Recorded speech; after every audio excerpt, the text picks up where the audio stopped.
Okay, sige. Hi. Ito is I think part 6 na ito. So, gagawa tayo ng, mag-install tayo ng SAMP. So, SAMP is XAMPP. So, ganyan. And then, punta ka sa download. Tapos, hanapin mo yung para sa Windows or depende kung anong OS ba gamit mo. And then, download mo yung latest. So, hanapin mo yung latest, which is ito. Pag download mo yan, install. Install mo sa C or sa D. After ma-install, punta na kaagad dito sa ating File Explorer. Since akin is naka-install siya sa D ko na storage. So, ito. And then, punta ako dito sa htdocs. So, sa htdocs, gawa tayo ng folder. So, new pala, folder. Tawagin natin GD 5. So, follow ha, GD5 tutorial. And then, pag i-open natin yan, empty yan. Okay? So, since empty yan, lagyan natin yan ng okay, once na nakagawa na ng folder sa htdocs dito ha, sa SAMP htdocs, and then gawa ka ng folder at tawag GD5 tutorial. And then, create tayo ng, hindi, after ma-install, i-open natin si SAMP. Open ko.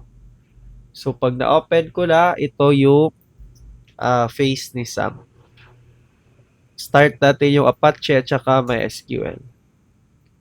Okay, once na start na, ayan. Pag nag-green na siya, punta ka dito sa localhost / dashboard. Okay. Ayan. So, dapat ganito yung muka. Okay, and then punta ka sa PHP my admin.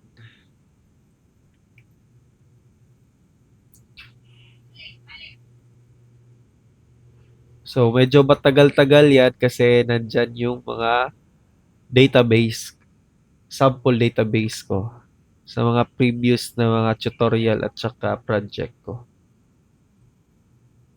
And then, dito sa ating, dito sa may PHP may admin, gawa ka ng new. Sa new na yan, create tayo ng database dito. So, yung database name natin is GD, same dapat sa folder name natin ha, na ginawa, tutorial. So, if hindi ka sure, so ganito na lang gawin mo. Rename, copy mo yan, paste mo siya, and then create. And then, meron ka lang database dito, pero wala pang mga table. Okay. Okay, next. Hindi pa tayo gagawa ng mga table. Punta muna tayo sa ating VS Code dito. So, dito, punta ka sa file, new text file. So, dapat ganyan. So, blank yan. Okay? Next, ito yung ilagay natin. Lesser than, question mark, and then PHP. And then, another enter, greater than, and then, hindi pala. Question mark pala, then greater than. Then, sa loob yan, dyan tayo mag-code. Okay? Sige. So, echo, yung echo, kung sa C# pa, yan yung parang debug.log sa Unity ha. Ganyan. So, sabihin natin, hello,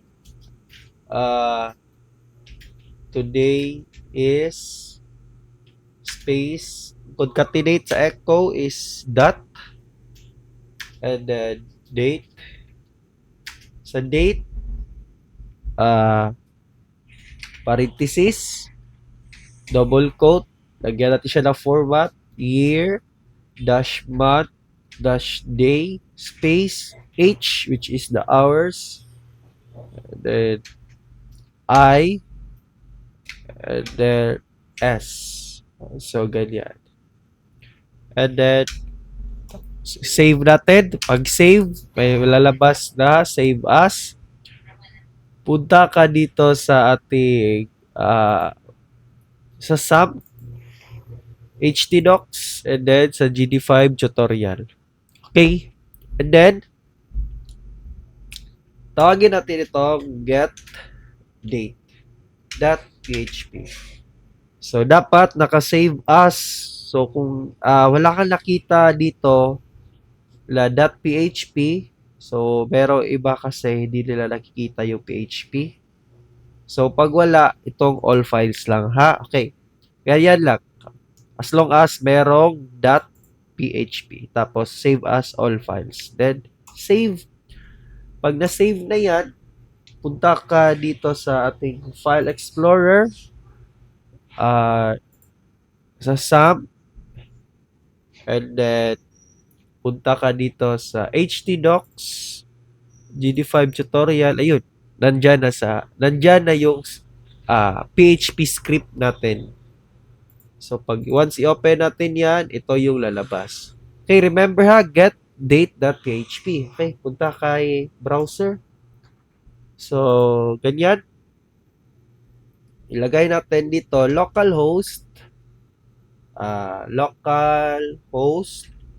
slash yung folder name natin, GD5 tutorial. And then slash get date.php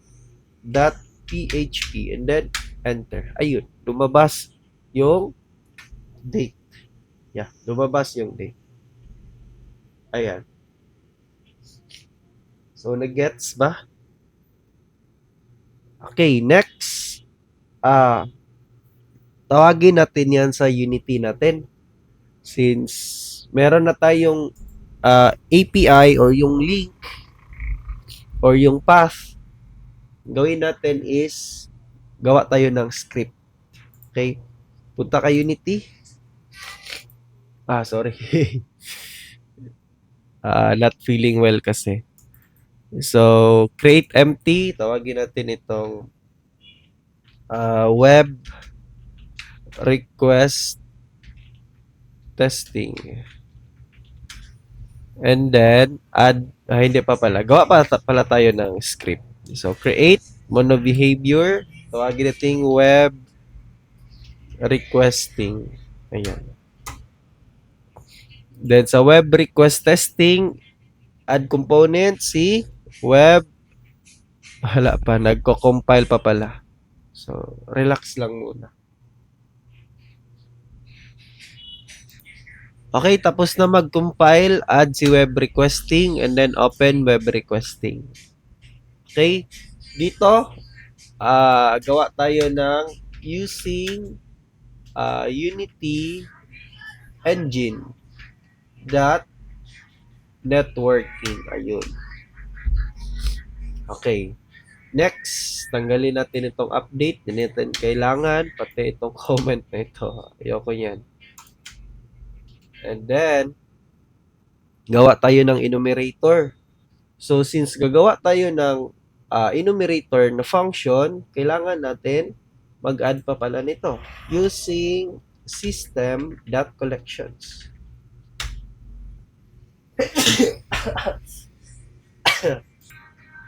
Huwag kalimutan yung semicolon. Okay? Private I enumerator. Tawagin natin fetch. Fetch date in PHP. So, bakit nag-error? Kasi nga, kailangan natin ng yield return. So, gawa tayo ng link. So, remember, so pupunta tayo dito sa ating browser. Meron tayong ganito na link or URL. So, copy natin yan. So, string URL equal to our ito. Ayan. Tapos, using Unity web request, tawagin nating web request equal sa Unity web request na .get, ilagay natin si URL. Ayan. So, after nyan, lagay natin yung yield return na web request send web request. Then, if, gawa tayo ng if condition. So, if the web request result is equal to Unity web success. Ayan. Pag nag-success, then kunin natin yung echo na yung hello today is yung date. Okay. Debug.log web request download handler. Then convert it to text. Else naman, lagyan natin ng error. So, debug.log error or warning na lang para hindi masakit sa mata. Error the web request error. Okay. And then, wag kalimutan, tawagin si fetch date in PHP. So, start coroutine. Ayan. Save and then try natin i-run.